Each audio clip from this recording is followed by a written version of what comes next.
Hello everyone, this is Incredible Fencing Podcast. For more information you can visit my website, subscribe to my YouTube channel or Instagram page.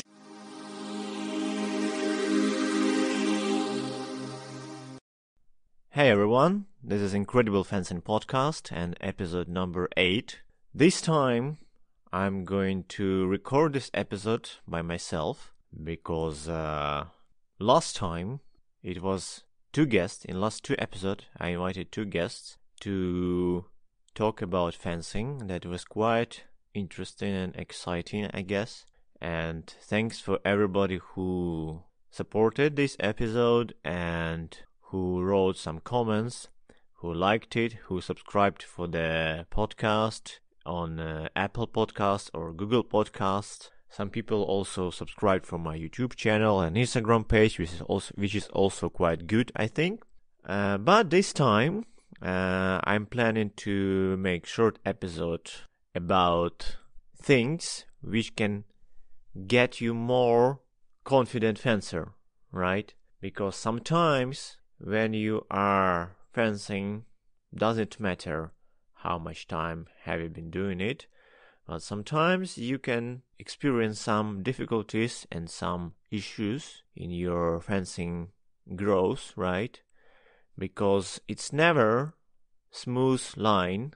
I mean, it's never going up all the time, right? Sometimes you have ups, sometimes you have downs. So if you are having some sort of confidence, you can deal with your downs and get back to improving all the time, right?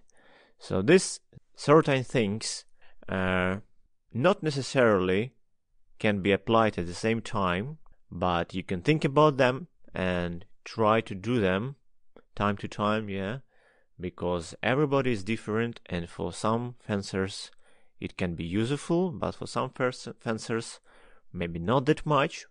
But still, if you have some knowledge about improving, about your training, about your things you do during fencing training, right? You can apply them anytime. Alright, so I prepared 6 key points about how to become more confident fencer, or how to be more confident, or how to be more confident. Anyway, it's gonna be about your confidence on fencing pists, on fencing training and fencing competitions. So my tip number one is watching videos on YouTube, on other platforms, but I think YouTube is the most common one, right? So you can find many things, many interesting bouts and videos on YouTube. So when you watch fencing videos, even if you don't really pay attention, just enjoying their fencing, enjoying some particular fencers who are trying to win on the fencing piste, right? On some good competitions, some sort of World Cups or maybe World Championships, any type, right? If you see good fencers and you see how they fence, you're gonna learn how to fence by yourself. It doesn't mean necessarily need to copy them, but you can take some part of their fencing, or you can try to find out what's happening, how they make hits, how they move on the fencing piste, how they behave, and it can be very useful for you, because you every time you can find out some new, because everybody is different and everybody's got different tactics, strategy, different strokes on fencing pistes. So it's very useful to just observe, just pay attention at great fencers, and maybe coaches, what coach also says during fencing matches, what how they communicate with fencing referee, how they do everything on the fencing piste, because during important competitions, they show everything they can show, right? So this is very useful thing to watch fencing videos, and when you go into fence by yourself on fencing piste, sometimes you can use some things to win and to hit your opponent, right? So that was a tip number one, how to become more confident fencer. All right, and tip number two, it's ideomotoric training. I hope I call it in correct way. It's ideomotoric training. So what is ideomotoric training? That's a training when you are imagining some fencing match, fencing competition in your head. Yeah, it's not happening in real, but you can exercise in your fitness club. You can be everywhere physically, but mentally you try to do and repeat some situations which you can possibly meet on fencing competition or fencing practice, right? So you imagine you fence some particular person, or just in general you fence someone, right? So you can think what you could do and which strategy you're gonna choose, and you try to experience that fencing match just in your head, just mentally, right? And it's also gonna give you some feeling, I think. Yeah, I know some people who fencing in their head, they also can feel some emotions, right? You can just imagine how you fence on some World Cup, for example. Even if you're not gonna go there, yeah, you're just gonna imagine that in your head, and I think it's gonna help you to get there, yeah, because you're gonna have some clear goal, and you're gonna even gain some things. So in case you're gonna happen there in some big competition, yeah, or who knows, everywhere, yeah. So you're gonna have already some things to do, right? Okay, so that was tip number one, ideomotoric training, which is gonna help you to become more confident fencer. All right, and tip number three is success in other sports, right? So what does it mean, success in other sports? Basically, not only other sports, the other activities you can do. Yeah, so for example, if you reach success in some football match or some basketball match, yeah, you're not professional basketball player or football player, but if you get that success, yeah, you still have some inspiration on the fencing piste, I think. Yeah, because when you win in some game, when you having some positive emotions, some victories, yeah, it helps you to increase your mood, right? To have a nice mood, champion mindset. And this champion mindset is going to help you to be successful on the fencing piste as well, right? So we all know that winners and psychology of winner is very specific. Yeah, it's basically when you are going to win, you have to have some special thoughts and special attitude in your head, and you mentally prepared to win, right?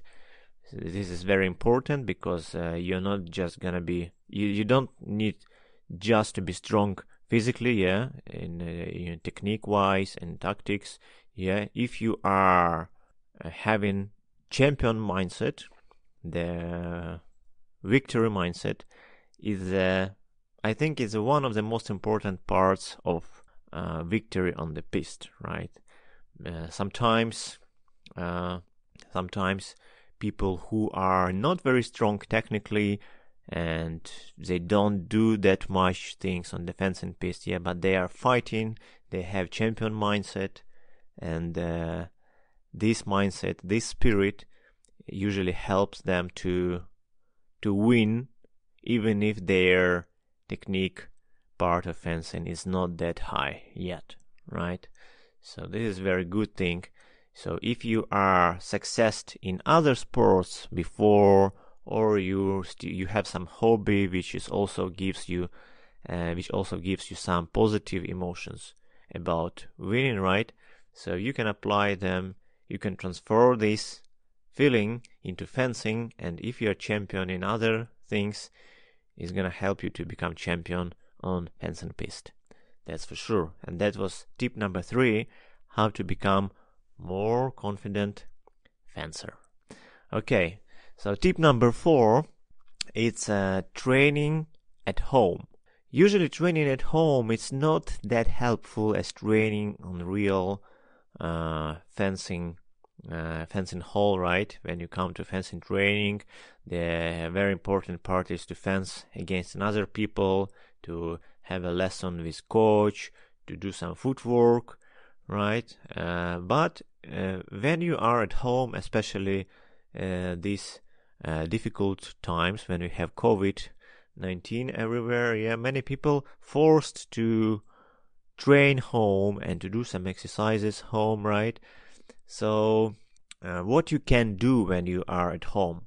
Of course, nowadays many fencing clubs, they do online training, but usually it's very challengeable because it's still difficult to force yourself to do something when you are basically not at the fencing hall, right? But anyway, what you can do, you can practice some basic fencing moves, practice some footwork. Of course, you can attend some Zoom sessions, right, or wherever it can be, maybe Skype, or I don't think somebody does Skype actually. Majority of people, they do Zoom session because it's very nice software to do everything, right? But some people do Microsoft Teams as well, which is similar to Zoom. Anyway, so if you're gonna do this, it's also gonna help you if you can focus and concentrate on the person who is on the other side of the screen, right? It's also gonna be helpful. But also very important thing is to have some sort of fencing dummy or fencing target you can actually hit and practice your hitting at home. Some people use a sofa, right? But it's sometimes if your sofa is very expensive, don't do that, because after you hit some certain amount of times, you can destroy your sofa, and your parents, if you are a child, your parents not gonna be happy. And anyway, better to get some dummy, or some fencing target. You can buy it online now, so you can put a fencing target on the wall, or even if you have a dummy usually more expensive, but you can put your dummy at home and practice your hitting, practice your accuracy, practice your skills, disengages, trying to hit on the different parts of the fencing target or fencing dummy, and trying to hit from the different types of distances. The very good exercise as well is to hold another fencing sword in the other hand, so you can actually practice even parries or beats. So you can take parry like against your other hand sword, and then you hit the dummy. Some people do it very often and consistently. This is very good exercise, and you can also try. So basically the tip number 4 is to buy or have fencing target or fencing dummy at home, so you can practice actual hitting. And I think we can add to that just practicing at home. Of course, don't try to do many things which you don't know, because you can actually change these practicing into the harmful things, right? If you don't know what you're doing, better don't experiment on your body and your techniques, right? But if you doing some simple things, so I think it's gonna help you a lot to become more confident, and if you dedicate your time to that, of course you're gonna be more confident fencer in most cases, I think. All right, that was tip number 4. And our tip number 5, how to become or how to be more confident fencer, is gonna be injury prevention, right? So injury prevention is actually the complex of exercises which gonna help you to be healthy and be safe during many years, right? So injuries usually not very pleasant thing, because when you're injured, regardless of the severity of the injury, even light injury is not very pleasant thing. It can annoy you, it can hurt, it can be painful, it can be it can spoil your fencing. Yeah, so you cannot move 100%. You're never gonna be super strong, right? You can be strong, of course, but better to stay healthy. So what is the injury prevention exercises? You can find actually many things online. Just Google injury prevention exercises, but particularly for fencers, basically it can be stretching. Yeah, so stretching is super important, because when your muscles and your tendons are very flexible, also your joints, right? Everything, your body are flexible. Of course, you can maneuver a little bit more. You can make wider actions on the piste and everywhere, and your muscles become softer, which is also helps them to be more like to be stronger in general. Yeah, they're gonna be stronger, and basically injuries are not gonna happen that often. Yeah, so you have more chances to even get away from any consequences of any move. Yeah, sometimes you can fall down on the piste, or sometimes you can do some fast unexpected action. Yeah, so if you are not flexible, there are much more chances you can get injury. Yeah, of course, it depends on the age, but still, even if you are young, stretching is super important thing.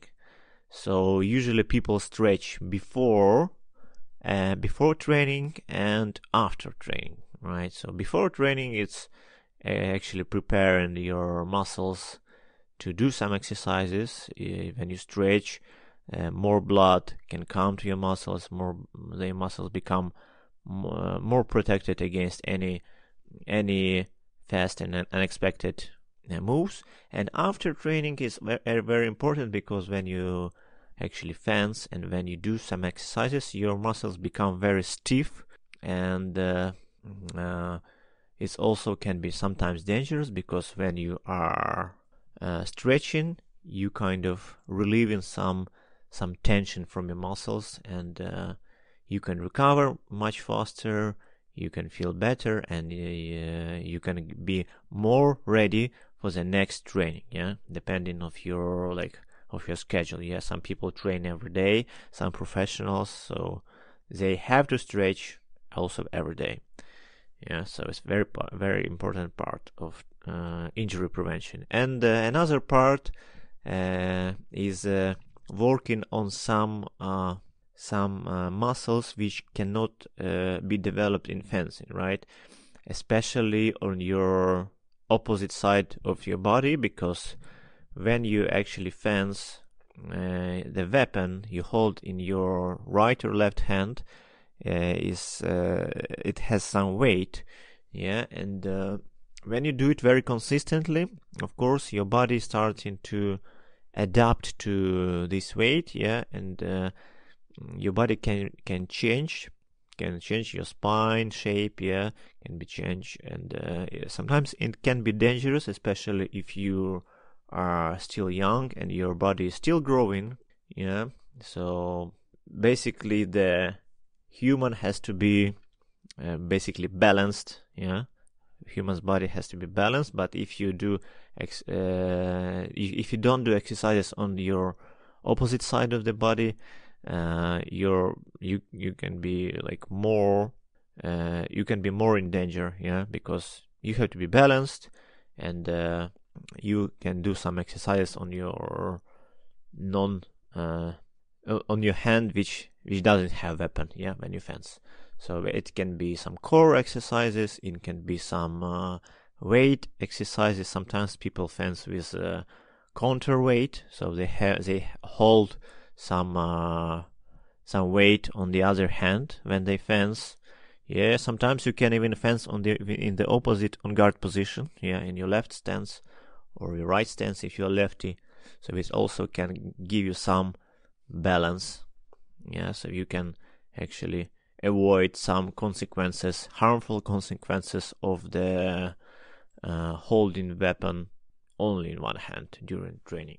Yeah, and also a very important part of the injury prevention is taking care of your legs muscles, because your legs actually moving very fast, and in fencing you can move back and forth very fast. You need to change direction, so you need to stretch your legs. You need to work on your doing some static exercises, some planks, some back lunges, and in general you need to take care of the muscles on your legs which is not involved in fencing, yeah, because it still can be dangerous. So pay attention at that as well. So that was tip number 5, and how to become more confident fencer. So the last tip, number 6, is gonna be keeping your weapons and clothes in a good state. What does it mean? When you are going to fence, you need to put your fencing jacket, fencing pants on, yeah, put everything on, your weapons. So if your equipment is not very good, not looking good, yeah, it's dirty, and your weapon is rusty and dirty, yeah, and it doesn't work properly. If you have foil, isolation tape is also dirty, yeah, and your jacket stinky, yeah, you're not going to show good fencing actually, yeah, because it still affects your mood and your fencing in general, yeah. So if you keep your weapons and keep your clothes in a good state, yeah, you wash them every week, or depending on how many times you train, yeah, but try to wash them consistently, try to take care of them, try to take care of your weapons, change the isolation tape regularly, yeah, try to clean them if they get rusty. So if you take care of your equipment is gonna take care of yourself on the fencing piste, yeah, because you have to have everything in excellent state, and that's gonna help you to show excellent and perfect fencing on the piste, right? So this is also very important, and I think this thing, if you're gonna keep your equipment in a good state, in a very clean state, is gonna help you to become more confident and strong fencer. Alright, so that was my 6 tips how to become more confident fencer, and hopefully you can use it if you listen them, all 6 tips, yeah. So you can use them and try to think what else you can add to these 6 tips, yeah. Maybe something else can help you to become more confident and stronger fencer. Okay, we are coming to the end of this episode, and I want to say thank you very much for all people who listen and subscribe to this podcast.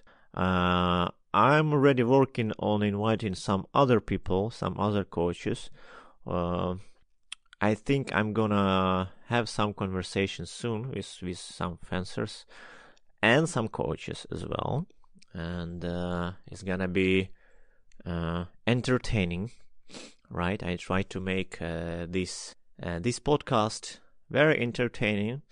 Yeah, actually, when I invite some people, some guests, I'm trying to not make it looking like complete interview. Yeah, I try to talk with them about some topics.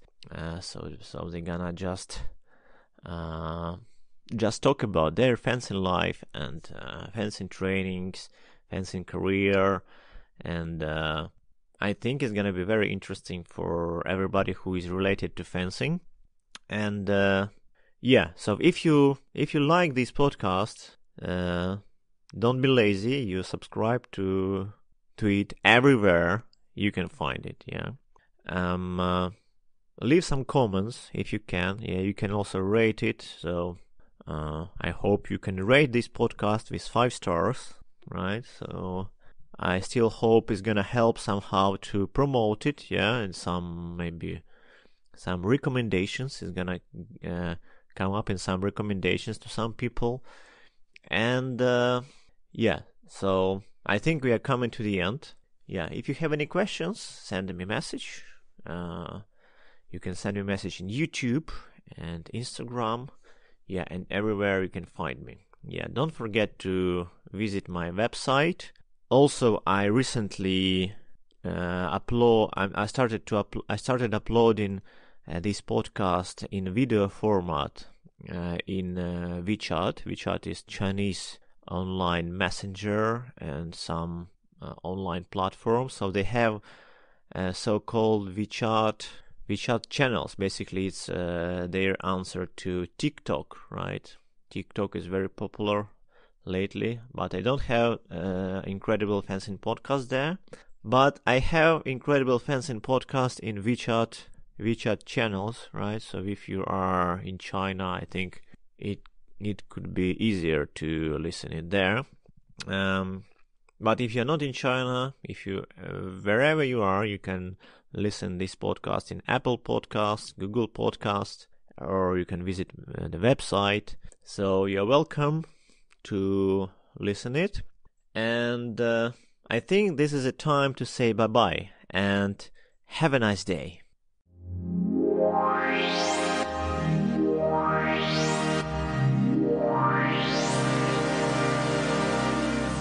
You were listening to Incredible Fencing Podcast. For more information, you can subscribe to my YouTube channel, visit my Instagram page or website.